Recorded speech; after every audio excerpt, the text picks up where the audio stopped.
Hello बच्चों, रूसुप diploma में आपका स्वागत है। इस वीडियो में मैं आपको हिंदी में एक्सप्लेन करूंगी introduction of basic electronics component, जिसमें मैं आपको बेसिक कंपोनेंट के बारे में बताऊंगी। तो आइए हम जानते हैं बेसिक इलेक्ट्रॉनिक्स कंपोनेंट के बारे में। इसमें वीडियो में आगे बढ़ने से पहले बेसिक कंपोनेंट में हम लोग क्या क्या पढ़ना है ये जान लेते हैं। इसमें रजिस्टर, इंडक्टर एंड कैपेसिटर का introduction, rules, symbols, unit, types, classification and application. बहुत सारे बेसिक इलेक्ट्रॉनिक कंपोनेंट होते हैं जिनका बेसिकली यूज़ किया जाता है किसी भी इलेक्ट्रॉनिक सर्किट को डिज़ाइन करने के लिए। इन कंपोनेंट के बगैर हम किसी भी सर्किट को डिज़ाइन नहीं कर सकते, या हम सर्किट डिज़ाइन किए है तो वो फंक्शन नहीं करेगा। इन कंपोनेंट में हमारे आते हैं register, diode, capacitor, IC, integrated circuit. ये हमारे बेसिक इलेक्ट्रॉनिक्स कंपोनेंट हैं जिसका उपयोग हम किसी भी इलेक्ट्रॉनिक्स सर्किट को डिज़ाइन कर सकते हैं। जब भी हमें कोई इलेक्ट्रॉनिक सर्किट डिज़ाइन करना होता है, हम बेसिक इलेक्ट्रॉनिक्स कंपोनेंट के साथ कुछ एडिशनल कंपोनेंट की भी रिक्वायरमेंट होती है, जैसे basic electronics component capacitor, resistor, diode, transistor, फिर पावर सोर्स,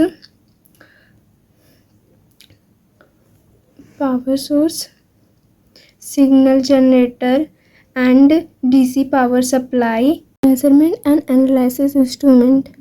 इसमें कैथोड रे, सीआरओ, मल्टीमीटर्स। इन इंस्ट्रूमेंट की हेल्प से हम अपने जो भी सर्किट डिज़ाइन किए हैं उसको मेज़र करते हैं और एनालाइज करते हैं कि वो एक्यूरेट है या नहीं, फंक्शनिंग कर रहा है या नहीं। क्लासिफिकेशन ऑफ इलेक्ट्रॉनिक्स कंपोनेंट, इसको 2 पार्ट में डिवाइड किया गया, पैसिव कंपोनेंट और एक्टिव कंपोनेंट। तो हम लोग पैसिव कंपोनेंट को पढ़ते हैं। पैसिव कंपोनेंट क्या होता है? पैसिव कंपोनेंट वो होता है जो स्टोर और मेंटेन करता है एनर्जी को करंट के फॉर्म में या वोल्टेज के फॉर्म में। पैसिव कंपोनेंट 3 टाइप के होते हैं, resistor, capacitor, inductors. They do not require an external power supply to operate. इसको एक्सटर्नल पावर सोर्स का कोई ज़रूरत नहीं होता है। Can not control the flow of current. Passive component are 2 types. एक होता है फिक्स टाइप, दूसरा होता है वेरिएबल टाइप। फिक्स टाइप वो होता है जिसमें हम लोग वैल्यू दिया हुआ रहता है, एक फिक्स वैल्यू दिया रहता है।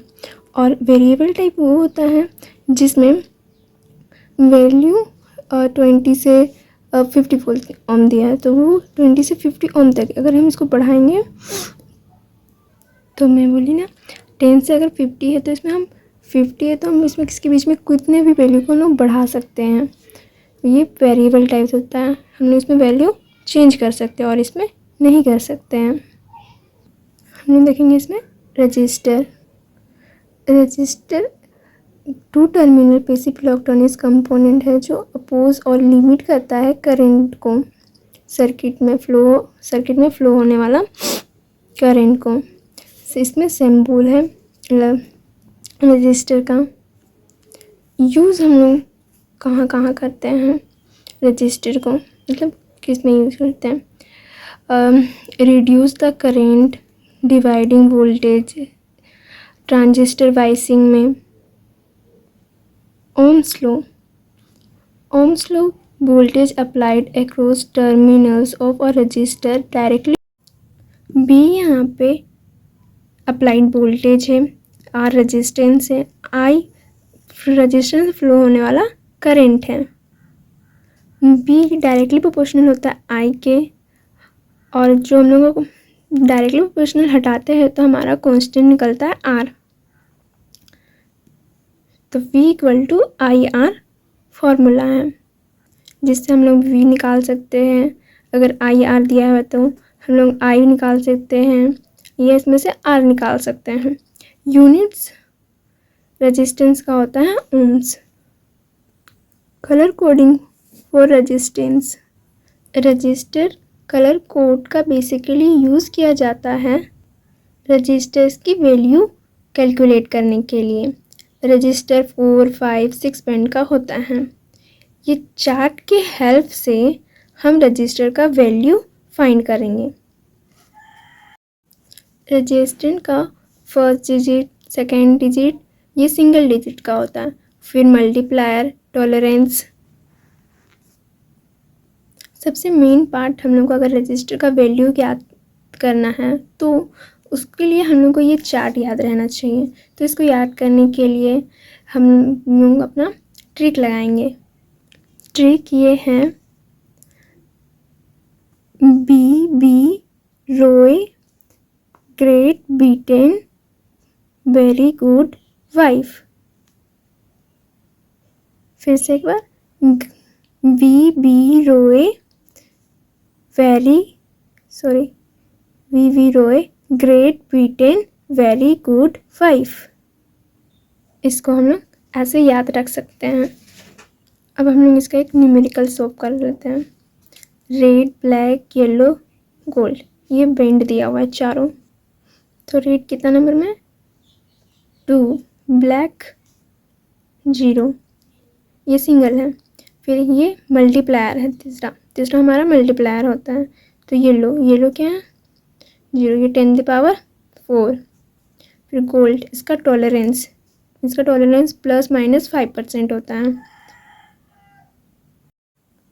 अब ये हो क्या? अब यहाँ से हम लोग देखते हैं ये हो गया 20 10⁴ × 5%। हमारा 1000 ओम इक्वल टू होता है 1 किलो ओम। ठीक है, तो हम लोग इसमें से यहाँ पे 3 कर दिए, यहाँ पे 200 कर दिए 10⁻3। तो ये क्या हो गया? 200 किलो ओम। अब हम लोग दूसरा देख लेते हैं न्यूमेरिकल्स। हम लोग ये फिर से 4 बॉन्ड लिए, ब्राउन, ब्लैक, सिल्वर। फिर यहाँ पे 1, ब्राउन कितना है? 1। फिर तीसरा मल्टीप्लायर ये हो गया 10⁻0। सिल्वर दिया हुआ है यहाँ पे, तो सिल्वर का क्या होता है? +-10%। फिर 11 10⁻0 +-10%। अब 11 +-10% 11 ओम। अब हम लोग देखने वाला है कैपेसिटर। कैपेसिटर क्या होता है? कैपेसिटर एक ऐसा डिवाइस है जो एनर्जी को स्टोर करता है इन the form of electric field. Capacitor में 2 कंडक्टिव प्लेट होते हैं जो सेपरेटली डाई इलेक्ट्रिक मटेरियल से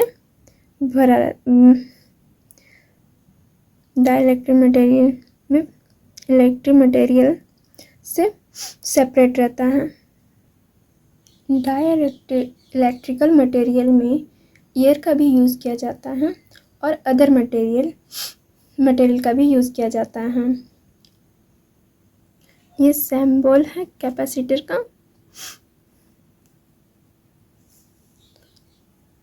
कैपेसिटर ब्लॉक करता है डीसी करंट को और अलाउ करता है एसी करंट को। कैपेसिटर का यूज़ हम लोग ज़्यादातर वहाँ करते हैं जहाँ हमें चार्ज को स्टोर करना होता है एक स्मॉल टाइम के लिए। There are many types of capacitor like polarised, non polarised और सब भी एक कैपेसिटर। Electrolytic, super capacitor. अब हम यूनिट देखते हैं कैपेसिटर का। यूनिट्स होता है फराड। हम फराड से डिनोट करते हैं इसका यूनिट को, एफ है। जैसे कैपेसिटर चार्ज स्टोरिंग डिवाइस है, वैसे इंडक्टर भी चार्ज स्टोरिंग डिवाइस है, लेकिन ये स्टोर करता है energy in the form of magnetic field. Inductor can not the change current instantaneously. मतलब inductor can not be change current instantaneously मतलब होता है इसका ये एकदम से करंट को चेंज नहीं करता है। ये इसका इम्पोर्टेंट प्रॉपर्टीज़ है इंडक्टर का। और कैपेसिटर का भी एक प्रॉपर्टीज़ होता है, कैपेसिटर का भी प्रॉपर्टीज़ है जो हम बोले एकदम से वोल्टेज को चेंज नहीं करता है। इंडक्टर बेसिकली एक वायर होता है जिसको हम लोग को कोयल की तरह वेंड कर देते हैं। जब भी इंडक्टर डिस्चार्ज होता है ये अपनी पोलैरिटी को चेंज कर देता है। ये सिंबल्स है इंडक्टर का और यूनिट्स होता है हेनरी।